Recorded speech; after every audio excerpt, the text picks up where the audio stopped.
What if I told you that loneliness is now considered as dangerous to your health as smoking 15 cigarettes a day?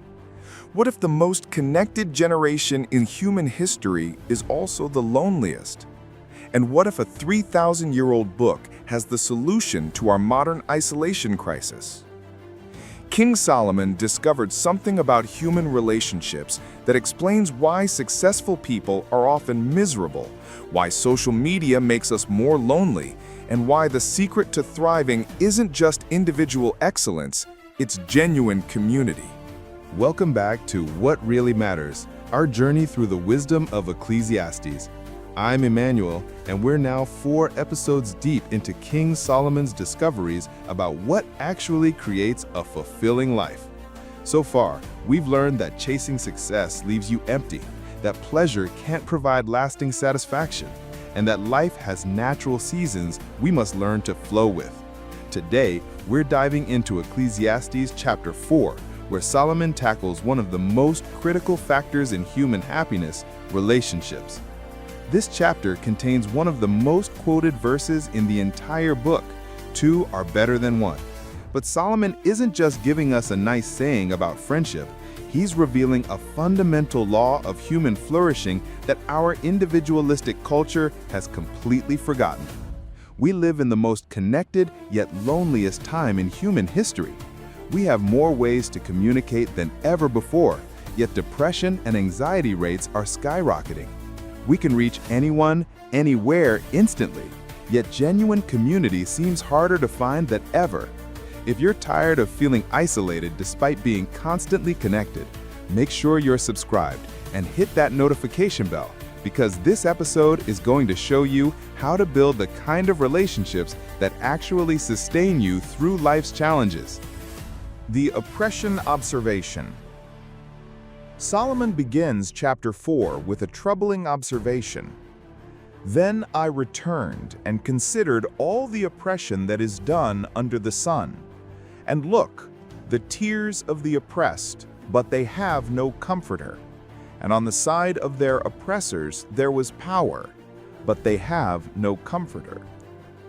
This isn't just about political oppression. Solomon is observing a deeper human truth. When people are struggling, isolated, or facing difficulties, the lack of genuine support and comfort makes everything worse. Notice that even the oppressors have no comforter. Solomon recognized that both the victims and perpetrators of injustice suffer from the same fundamental problem: isolation. The modern oppression. In our time, the oppression might not always be political, but it's everywhere. Economic oppression, where people work multiple jobs but can't afford basic needs. Social oppression, where people are excluded or marginalized. Digital oppression, where algorithms manipulate our attention and behavior. But Solomon's insight goes deeper. The real tragedy isn't just the oppression itself, it's that people face it alone, without genuine community to provide support, perspective, and comfort. The envy engine. Then Solomon makes this observation. Again, I saw that for all toil and every skillful work a man is envied by his neighbor. This also is vanity and grasping for the wind. He's identifying something profound about human motivation.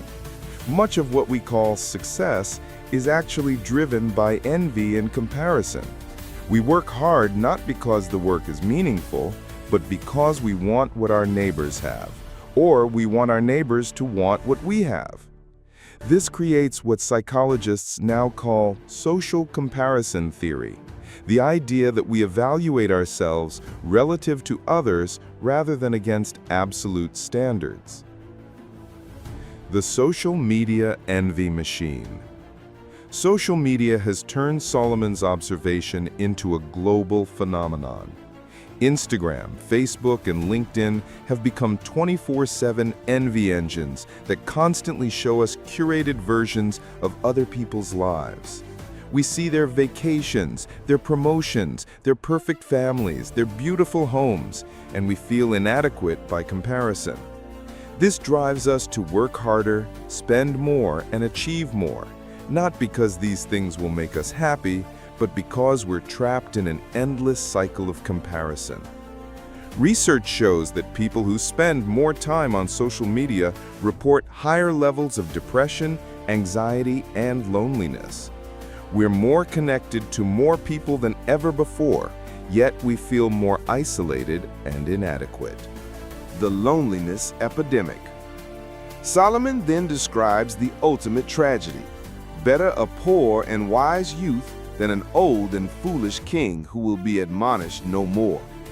He's describing someone who has achieved everything society values, power, status, wealth, but has become so isolated that they can't receive feedback, wisdom, or genuine connection from others. This perfectly describes our modern loneliness epidemic. According to the U.S. Surgeon General, loneliness has become a public health crisis. More than half of Americans report feeling lonely, and the health impacts are staggering. Loneliness increases the risk of premature death by 26%. It's equivalent to smoking 15 cigarettes a day. It increases the risk of dementia by 50%. It's worse for your health than obesity. The Robin Williams paradox. This explains the Robin Williams paradox we discussed in earlier episodes. Here was a man beloved by millions, surrounded by colleagues and fans, yet struggling with profound loneliness and depression. Fame and success can actually increase isolation because they create barriers to genuine connection. When everyone wants something from you, it becomes harder to find people who simply want to be with you. Celebrity culture is full of stories of successful people who had everything except genuine community. And ultimately, that lack of authentic connection proved more powerful than all their achievements. The entrepreneur isolation. This is particularly relevant for entrepreneurs and high achievers. The higher you climb, the lonelier it can become. You can't share your fears with employees who depend on you for their livelihood. You can't show vulnerability to investors who need confidence in your vision. You can't complain about success to friends who are struggling financially. Many successful entrepreneurs report feeling more isolated after achieving success than they did while building their companies. Success can become a prison of expectations and image management. The two are better principle. But then Solomon gives us the solution. Two are better than one, because they have a good reward for their labor. For if they fall, one will lift up his companion. But woe to him who is alone when he falls, for he has no one to help him up. This isn't just about having someone around. Solomon is describing the mathematical advantage of genuine partnership and community. Notice the phrase, good reward for their labor. Solomon is saying that collaboration isn't just emotionally beneficial, it's practically superior. Two people working together don't just accomplish twice as much as one person working alone. They accomplish exponentially more because they can cover each other's weaknesses, multiply each other's strengths, provide different perspectives, share the emotional load, and recover from setbacks faster. The warmth principle. Solomon continues, again, if two lie down together, they will keep warm. But how can one be warm alone? In Solomon's time, this was literal. Body heat was essential for survival. But the principle applies metaphorically to emotional and psychological warmth. Relationships provide emotional warmth that you simply cannot generate alone. You can have all the self-help books, meditation practices, and positive thinking in the world, but there's a kind of warmth, comfort, and strength that only comes from genuine human connection. The defense advantage. Then Solomon adds, though one may be overpowered by another, two can withstand him, and a threefold cord is not quickly broken. This is about more than just physical protection. Solomon is recognizing that life inevitably brings challenges, setbacks, and attacks. Whether they're financial difficulties, health problems, career setbacks, or emotional struggles. When you face these challenges alone, you're vulnerable to being overpowered. But when you have genuine community, you have a defense system that makes you much more resilient. The Warren Buffett and Charlie Munger example is the best modern example of Solomon's two are better than one principle. It's the partnership between Warren Buffett and Charlie Munger at Berkshire Hathaway. For over 50 years, these two men have worked together as investment partners. They have completely different personalities and thinking styles, but their partnership has created one of the most successful investment records in history. Buffett is optimistic and relationship-focused. Munger is skeptical and analytical. Buffett sees opportunities. Munger sees risks. Together, they make better decisions than either would make alone. More importantly, their partnership has provided emotional support through decades of market volatility, public criticism, and personal challenges. They've kept each other grounded, motivated, and focused on long-term thinking. The marriage advantage. Research consistently shows that married people in healthy marriages live longer, earn more money, have better mental health, and report higher life satisfaction than single people. This isn't because marriage is magic. It's because marriage, at its best, embodies Solomon's principle that two are better than one.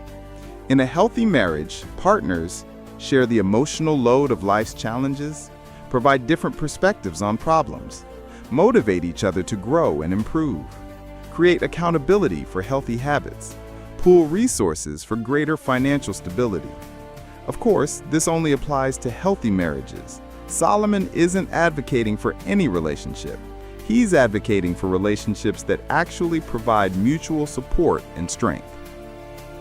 The business partnership power. Some of the most successful companies in history were built by partnerships that embodied Solomon's principles.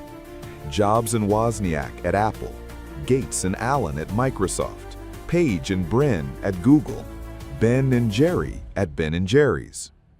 These partnerships worked because the founders had complementary skills and genuine mutual support.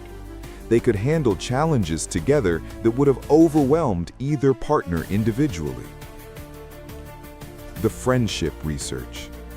Harvard's Grant study, which has followed subjects for over 80 years, found that the quality of relationships is the strongest predictor of life satisfaction and happiness. Not career success, not wealth, not achievement, relationships. The study's director, Robert Waldinger, summarized the findings this way: good relationships keep us happier and healthier. Period.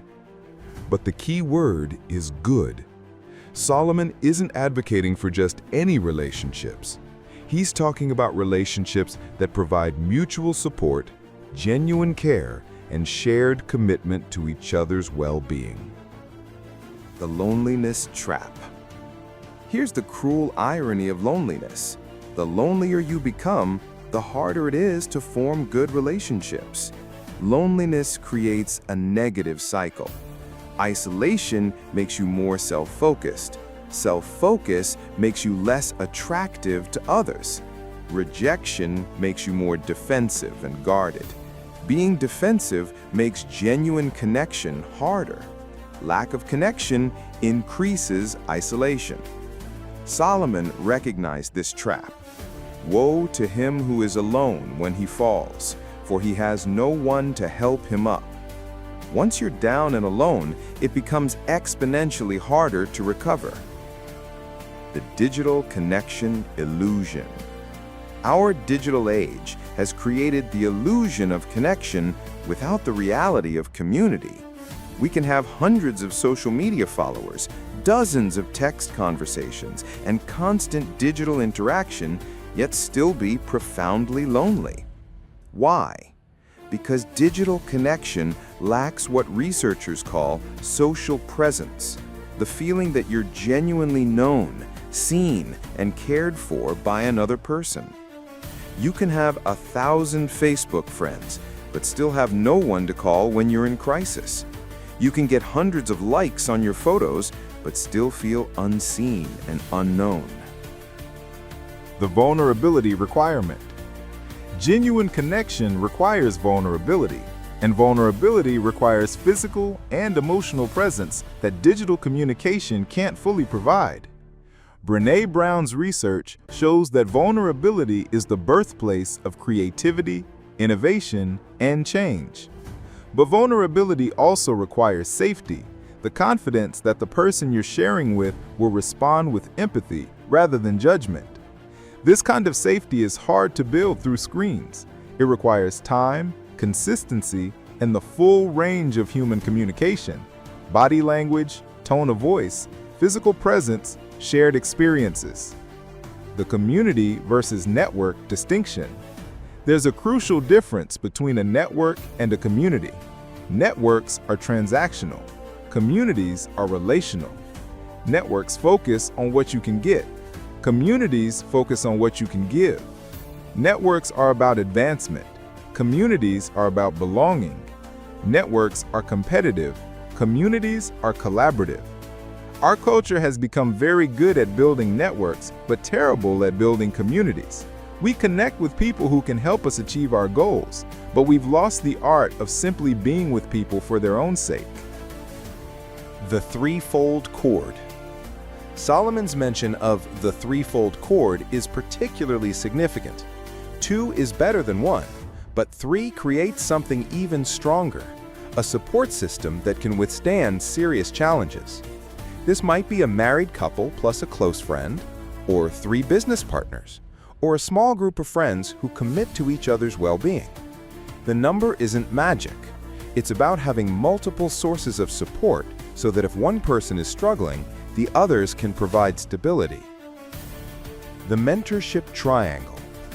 One powerful application of the threefold cord principle is what I call the mentorship triangle. Someone ahead of you who can provide guidance and wisdom, someone alongside you who can provide support and accountability, someone behind you who you can invest in and mentor. This creates a support system that provides learning, companionship, and purpose simultaneously. The church and community organizations. Historically, religious institutions and community organizations provided the structure for Solomon's relational principles. Churches, synagogues, temples, unions, civic organizations, and neighborhood groups created contexts where people could form lasting supportive relationships. The decline of these institutions has left many people without clear pathways to community. We have to be more intentional about creating and maintaining supportive relationships because the structures that once facilitated them have weakened. Building your support system. So, how do you apply Solomon's wisdom to build genuine community in a lonely world? Let me give you a practical framework. Step 1. Audit your current relationships. Make a list of your current relationships and categorize them. Transactional relationships, people you interact with primarily for business, convenience, or mutual benefit. Social relationships, people you enjoy spending time with but don't share deeply with. Supportive relationships, people you can be vulnerable with and who genuinely care about your well-being. Most people have plenty of the first 2 categories, but very few of the third. Solomon's principle applies primarily to the third category. Step 2. Identify your relational goals. Instead of trying to build relationships with everyone, focus on building deeper relationships with fewer people. Ask yourself, do I have at least one person I can be completely honest with about my struggles? Do I have someone who will challenge me when I'm making poor decisions? Do I have someone who celebrates my successes without jealousy? Do I have someone I can call in a crisis? If you answered no to any of these questions, you have a specific relational goal to work toward. Step 3. Practice strategic vulnerability. Genuine relationships require vulnerability, but vulnerability should be strategic, not indiscriminate. Follow these guidelines. Start with small vulnerabilities and see how people respond. Share struggles, not just successes. Ask for help occasionally, even when you don't desperately need it. Show genuine interest in others' well-being, not just their achievements. Step 4. Create consistent connection. Relationships require consistency to develop trust and depth. This means regular check-ins with your closest relationships. Shared activities that go beyond just talking. Being present during both good times and difficult times. Following through on commitments, even small ones. Step 5. Join or create community. Look for or create contexts where genuine community can develop. Small groups at religious institutions, hobby or interest-based clubs, volunteer organizations, professional development groups, neighborhood organizations, book clubs or discussion groups. The key is finding groups focused on shared values or interests rather than just networking opportunities. The investment mindset. Approach relationships like long-term investments rather than short-term transactions. This means investing time and energy even when you don't immediately need anything. Being generous with your resources, time, and emotional support. Thinking about what you can contribute rather than what you can gain. Being patient with the relationship-building process. The digital boundaries. Since digital communication can interfere with genuine community, set boundaries. Prioritize face-to-face time with your most important relationships. Use technology to coordinate in-person connection, not replace it. Be fully present when you're with people, phones away. Share struggles and joys in person when possible, not just via text. The Community Creation Project. If you can't find the community you need, create it. Start small. Invite 2 to 3 people for regular dinners. Organize a monthly discussion group. Start a walking group or workout partnership. Create a book club or hobby group. The key is consistency and genuine care for the participants' well-being, not just the activity itself.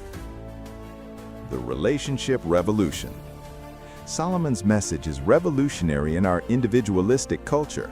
You weren't designed to succeed alone.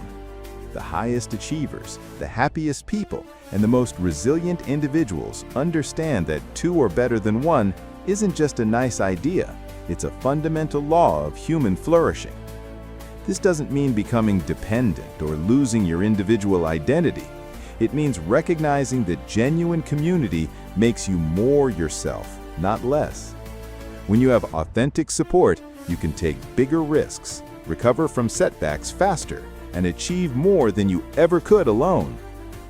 The warmth truth. Remember Solomon's insight about warmth? How can one be warm alone? No amount of individual success, personal achievement, or self-improvement can provide the warmth that comes from genuine human connection. You can have all the money, fame, and accomplishments in the world, but without authentic relationships, you'll still be cold and lonely. This brings us perfectly to our next episode, The Money Illusion, where we dive into Ecclesiastes chapter 5 and Solomon's discoveries about wealth, possessions, and the traps of materialism. We'll explore why people who love money are never satisfied, how wealth can actually make you less happy, and what Solomon learned about the relationship between money and meaning. We'll also look at why lottery winners aren't happier, how social media creates financial comparison anxiety, and what the Bible's richest man discovered about the proper role of money in a fulfilling life. Your community assignment. Before our next episode, I want you to take one concrete step toward building genuine community. Reach out to someone you haven't talked to in a while, and ask how they're really doing. Invite someone for a face-to-face conversation over coffee or a meal. Join one group or organization where you might meet like-minded people. Ask someone you trust for help with something, even if it's small. Remember, community building starts with individual actions. You can't control whether others will respond, but you can control whether you reach out. The connection challenge. Here's the reality. Building genuine community in our lonely world requires intention, vulnerability, and patience. It's easier to stay isolated, to maintain surface-level relationships, to pretend that digital connection is enough. But Solomon, who had unlimited wealth and power, is telling us that without genuine community, all of our achievements are ultimately hollow. If this episode inspired you to invest more deeply in relationships, smash that like button and share it with someone who might be struggling with loneliness. Let me know in the comments, what's one step you're going to take this week to build genuine community? I'm Emmanuel, and I'll see you in our next episode, where Solomon tackles one of the most powerful forces in human life, money, and why loving it guarantees you'll never have enough.